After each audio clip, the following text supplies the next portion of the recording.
Assalamualaikum, salam buat saudara-saudaraku mulai dari Aceh sampai Papua. Semoga kita semua rakyat Indonesia sederajat di mata negara, sama dengan halnya di mata Tuhan. Oke, kali ini kita akan membahas tentang keadilan hukum, ya, terkait hukum.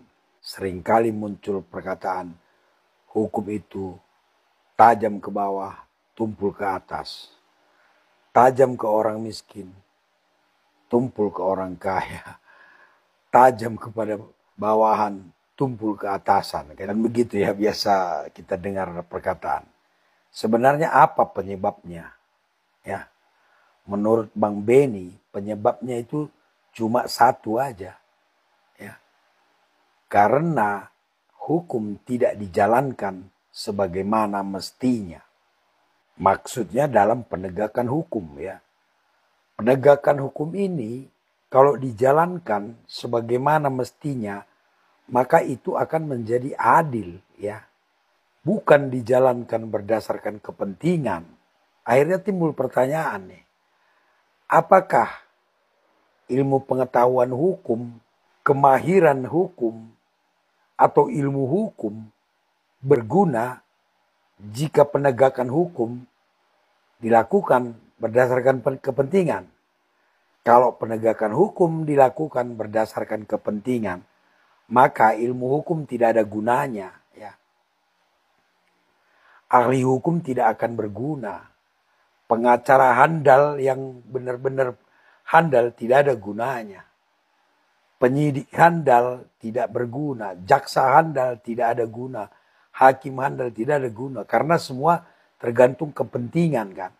Jadi pengacara handal, ya, penyidik handal, jaksa handal atau hakim handal itu berguna apabila penegakan hukum ini dilakukan sebagaimana harusnya. Apa itu sebagaimana harusnya? Sesuai dengan tata cara yang sudah ada. Penyidik itu tugasnya apa? Ya, kita tahu penyidik itu tugasnya adalah mengumpulkan bukti-bukti, mencari saksi-saksi, sehingga perkara itu terang dan menemukan tersangka. Itu tugas penyidik. Kalau penyidik melakukan tugasnya itu, benar-benar mencari bukti, benar-benar mengumpulkan saksi, ya, kemudian benar-benar menangkap tersangka, lalu menyerahkannya kepada jaksa, maka dalam penyidikan itu sudah adil namanya. Kemudian ketika perkara sudah di tangan jaksa, jaksa melakukan penuntutan sebagaimana mestinya, ya, tidak berdasarkan kepentingan, tidak berdasarkan pesanan, maka tugas jaksa itu adil. Nah, lalu di tangan hakim. Hakim memeriksa perkara itu tanpa kepentingan. Benar-benar melihat bukti apa yang ada. Benar-benar mendengarkan saksi-saksi yang memang berkaitan. Ya. Ingat, hakim memutus perkara menurut undang-undang kita adalah minimal dia harus punya 2 alat bukti, ya, sehingga dengan alat bukti tadi dia menjadi yakin. Saya ulangi, hakim memvonis perkara, memutus perkara harus dengan minimal 2 alat bukti, ya. Lalu dengan alat bukti tadi dia menjadi yakin. Jangan dibalik, dia yakin dulu baru dipikirkan buktinya. Nggak bisa begitu. Keyakinan hakim itu berdasarkan alat bukti gitu loh. Bukan berdasarkan tampang terdakwa, bukan berdasarkan si terdakwa nggak ngasih duit, ya. Ya. Jadi hakim memutus perkara benar-benar berdasarkan 2 alat bukti, sehingga dari 2 alat bukti tadi dia menjadi yakin.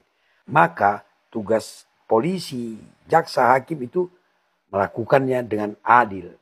Kemudian pengacara membela kliennya benar-benar berdasarkan hukum, ya kan, bukan berdasarkan tergantung bayaran besar atau kecil, ya. Pengacara benar-benar dia harus idealis, ya menegakkan hukum. Karena teman-teman, menurut Bang Beni ya, menurut saya nih, pengacara lah yang akan mengontrol kinerja penyidik, jaksa dan hakim di dalam pembelaannya. Saya ulangi lagi, pengacara bertugas mengontrol kinerja penyidik, jaksa dan hakim di dalam pembelaannya. Jadi kalau semuanya melakukan tugasnya dengan apa adanya, bukan ada apanya, maka itulah penegakan hukum yang adil. Sesuai dengan sistem hukum kita tentunya. Berbeda kalau sistem hukum negara lain, berbeda lagi berdasarkan juri dan lain sebagainya.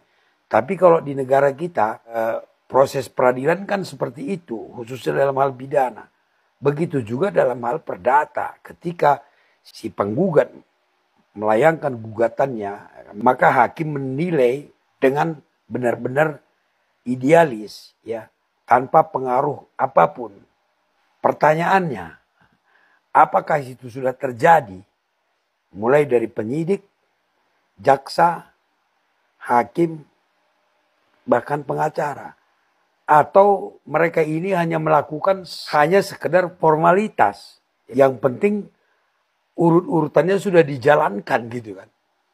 Sekedar sudah dilakukan penyidikan, penuntutan dan persidangan. Ya tentu saja kembali ke permasalahan awal tadi bahwa ilmu hukum tidak dibutuhkan. Ahli hukum tidak dibutuhkan. Pengacara handal tidak penting. Ya kan. Semua tergantung kesepakatan jadinya kan. Jadi menurut saya teman-teman, hukum ini rusak apabila dalam penegakannya itu ada kepentingan di sana. Baik kepentingan ekonomi, uang, atau politik. Ya. Hukum akan tegak dan adil apabila semuanya dilakukan sebagaimana mestinya. Begitu, oke?